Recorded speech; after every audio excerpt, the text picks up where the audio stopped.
할렐루야. 아멘. 반갑습니다. 제가 긴장돼서 얼굴이 굳어 있는 것 같지만 반갑습니다, 여러분. 오늘 또 이렇게 말씀을 전할 수 있도록 인도해 주신 하나님과 또 회전교회 청빙위원회 그리고 모든 성도님들께 감사의 말씀을 드립니다.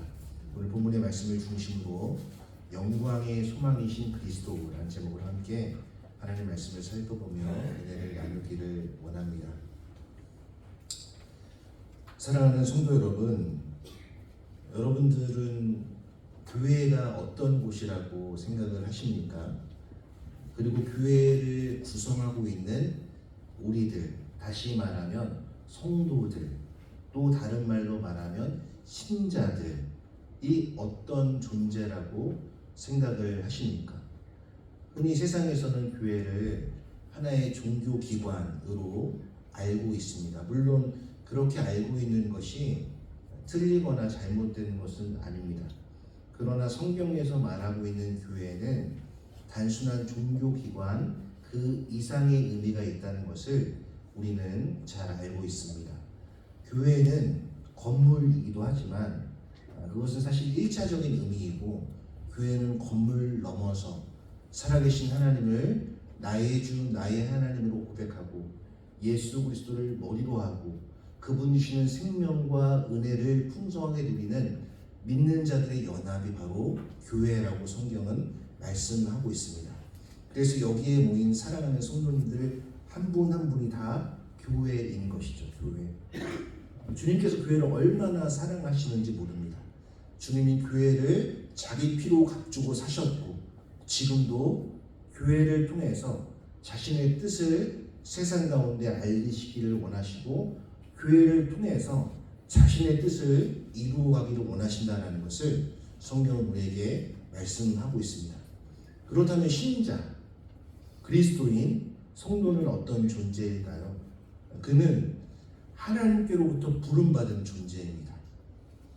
어떤 세상의 권력자나 세상에 돈이 많은 영향력이 있는 사람이 부른 존재가 아니라 하늘과 땅을 창조하시고 온 우주 만물을 주관하시는 하나님께서 그리스도 예수 안에서 우리를 어둠 가운데 살아가던 우리들에게 우리를 그 어둠 가운데서 불러내셔서 이제 그의 밝은 빛을 전파하면서 살라고 부르신 존재가 누구냐면 바로 저와 여러분들이라는 것입니다.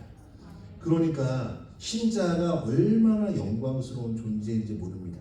내가 비록 몸이 아프다고 할지라도, 내가 비록 세상에서 말하는 재물을 다 갖고 있지 못하다 할지라도, 내 자녀가 내 마음대로 다 되지 못한다 할지라도 거기에서 신자의 정체성이 생기는 것이 아닙니다. 그것은 하나님을 모르고 세상의 기준에 따라 살아가는 성도들이 추구하는, 그런 자들이 추구하는 것입니다. 하나님이 누구신지를 알고 교회가 무엇인지를 알고 신자가 누구이신지를 아는 사람은 내가 얼마나 영광스러운 존재인지, 교회가 얼마나 아름다운 곳인지를 깨닫게 되는 것입니다.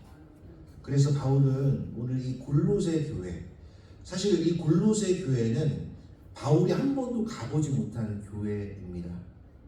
이 골로새 교회는 에바브라라는 사람이 세운 교회였습니다.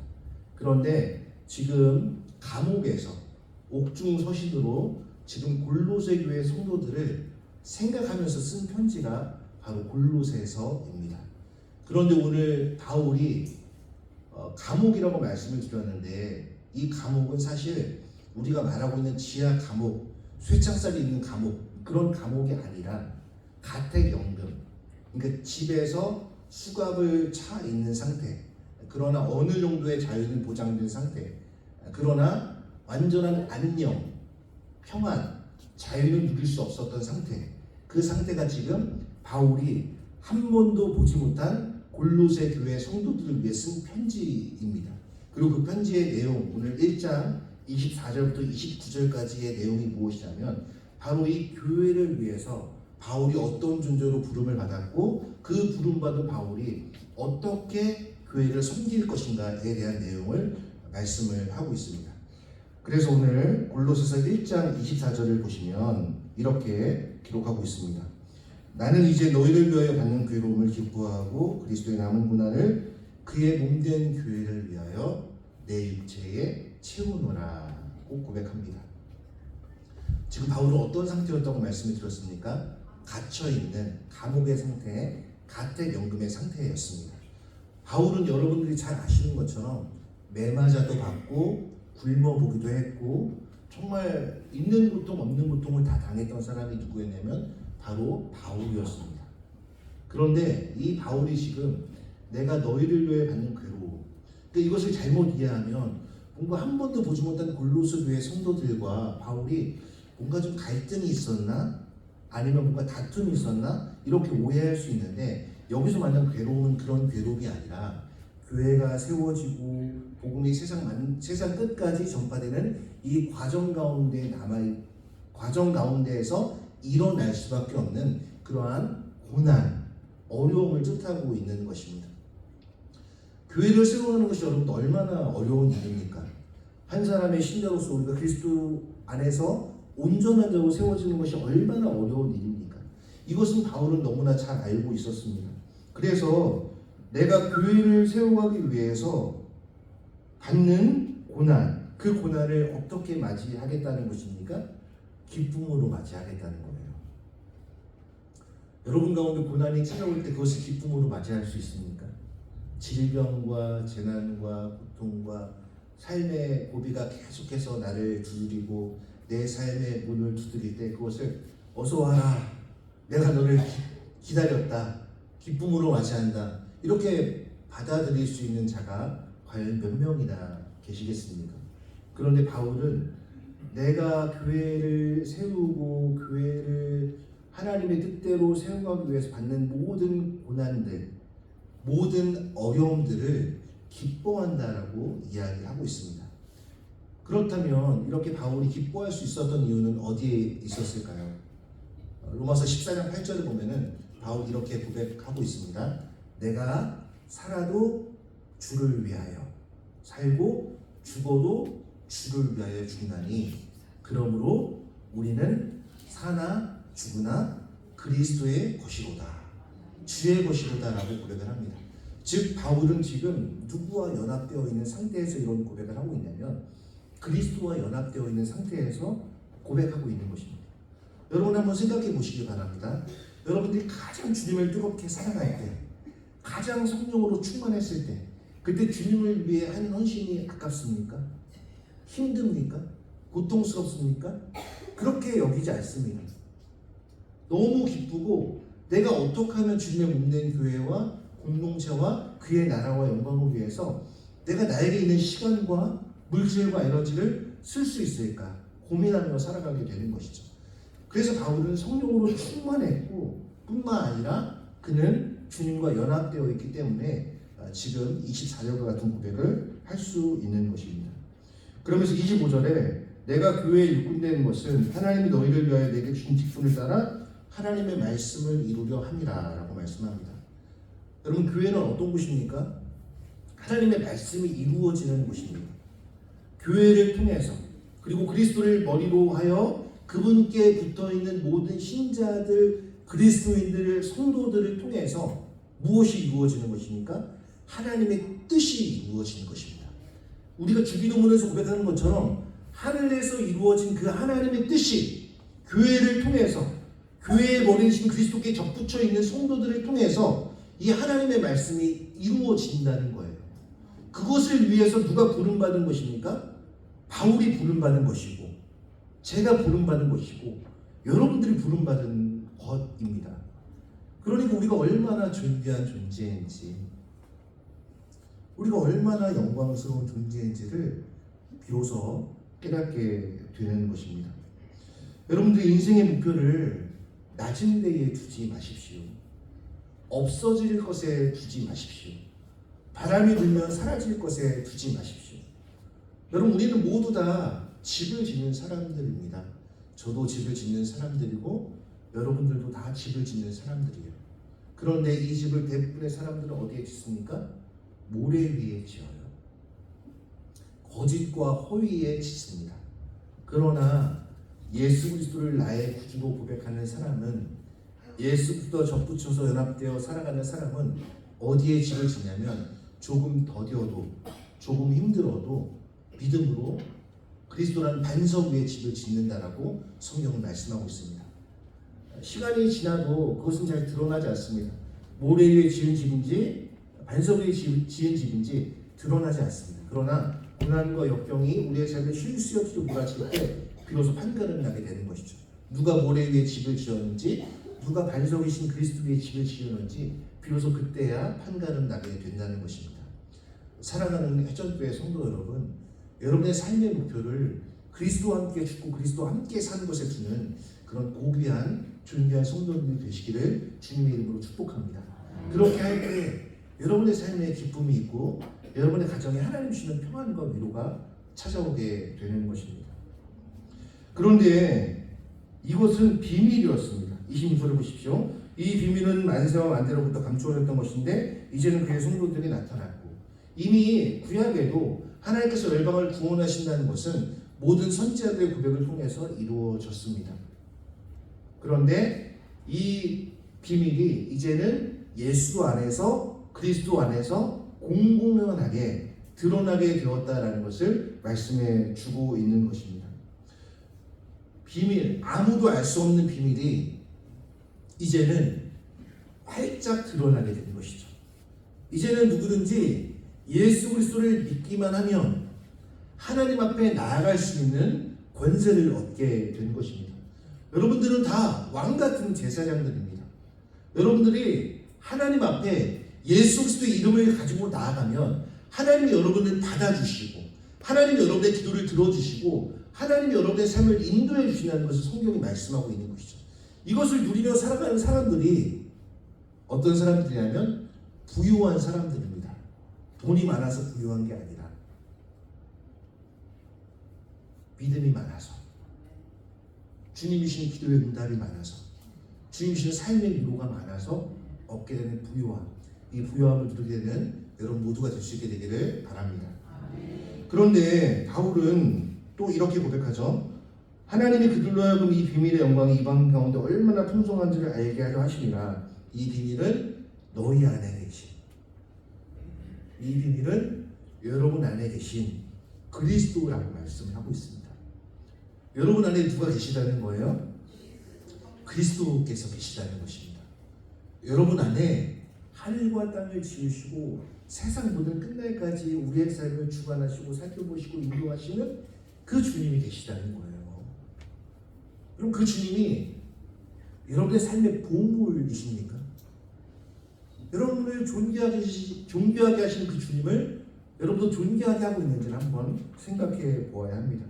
여러분, 다른 것이 영광의 소망이 아닙니다. 건강과 재력과 인맥과 어떤 것이 우리의 소망이 아니라 우리의 소망은 오직 우리 안에 계신, 여러분 안에 계신 살아계신 그리스도, 말씀으로 우리 가운데 오셔서 우리와 세상 끝날까지 함께 하시는 그 그리스도가 바로 영광의 소망이라는 것을 말씀하고 있는 것입니다.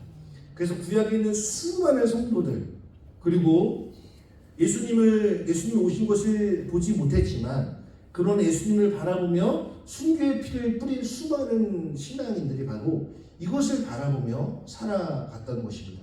이 영광의 소망이신 그리스도를 바라보며 살아갔던 것이죠. 그렇다면 우리들은 이제 이 영광의 소망을 가진 자로서 어떻게 살아가야 되는지를 바울이 28절에서 말씀하고 있습니다. 우리가 그를 전파하여 각 사람을 권하고 또 모든 지혜로 각 사람을 가르침은 각 사람을 그리스도 안에서 완전한 자로 세우려 함이니, 여기 세 가지의 동사가 나오죠. 첫 번째는 전파하여, 두 번째는 권하고, 세 번째는 가르침은 이라고 말씀하고 있습니다. 이것이 교회가 해야 할 일이죠. 예수님께서 하나님 나라를 가르치시고 천국 복음을 전파하시고 모든 눌린 자들, 약한 자들, 질병 있는 자들 치유하신 것처럼 교회가 힘써야 할 것은 바로 오늘 28절에서 말씀하고 있는 것처럼 각 사람을 권하고 각 사람을 가르치고 각 사람을 그리스도 안에서 온전한 자로 세우는 이 일에 교회는 집중해야 하는 것입니다. 여러분, 그리스도를 전파한다는 것이 얼마나 아름다운 일인지 모릅니다. 그리고 각 사람을 히브리서 10장 24절부터 25절까지 나오는 것처럼 사랑과 선행으로 격려하는 공동체, 그리고 각 사람을 모든 지혜로 가르치는 사람의 지혜가 아니라 위로부터 우리에게 내려주시는 그 놀랍고 아름답고 신령한 그 지혜로 각 사람을 가르칠 때 각 사람이 어떻게 되는 것입니까? 그리스도 안에서 온전해지는 것입니다. 여기서 온전해진다는 것은 무엇이냐면 우리는 이제 온전과 완전을 구별해서 생각해야 되는데, 온전해진다는 것은 마태복음에서 예수님께서 말씀하신 것처럼 너희 하나님 아버지가 온전한 것처럼 너희도 온전한 자가 되라 라고 말씀하신 것처럼 그 의미입니다. 그러니까 모든 것을 행하기에 구비된 완전한 상태. 제가 여기에 오기 전에 차량을 점검했습니다. 라이트를 점검했고, 그 다음 타이어 상태를 점검했고, 또 조향 장치를 점검하고, 이런 모든 것을 다 점검하고 왔죠.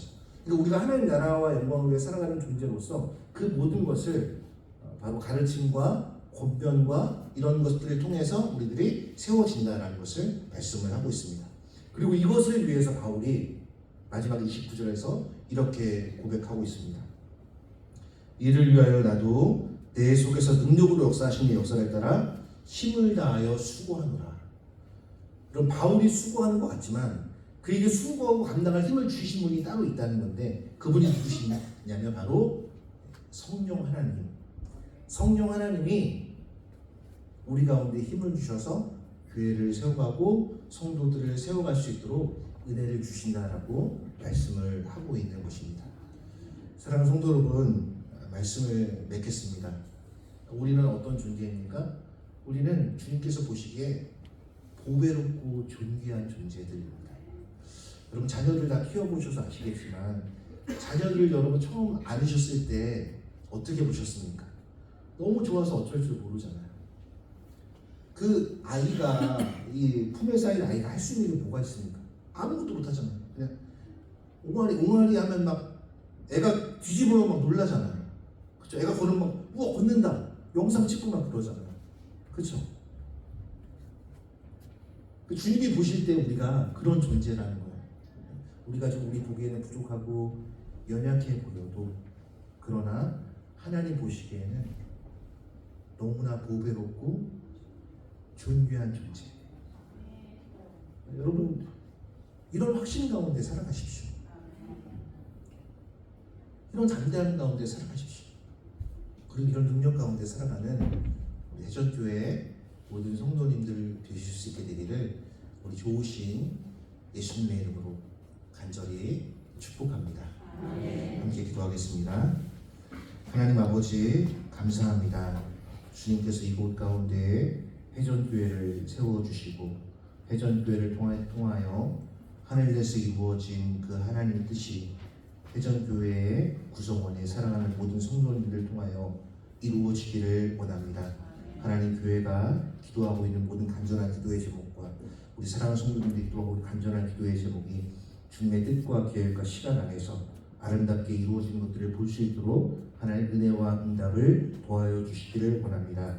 오늘 이 시간 주신 말씀처럼 우리가 얼마나 위대한 존재이며 또 교회가 얼마나 영광스러운 존재인지를 기억하고, 교회는 그의 몸이니 만물 안에서 만물을 충만케 하신 자의 충만함이라는 것을 기억하며 늘 성령으로 충만한 해전교회 될 수 있도록, 모든 성도님 될 수 있도록 은혜를 베풀어 주시옵소서.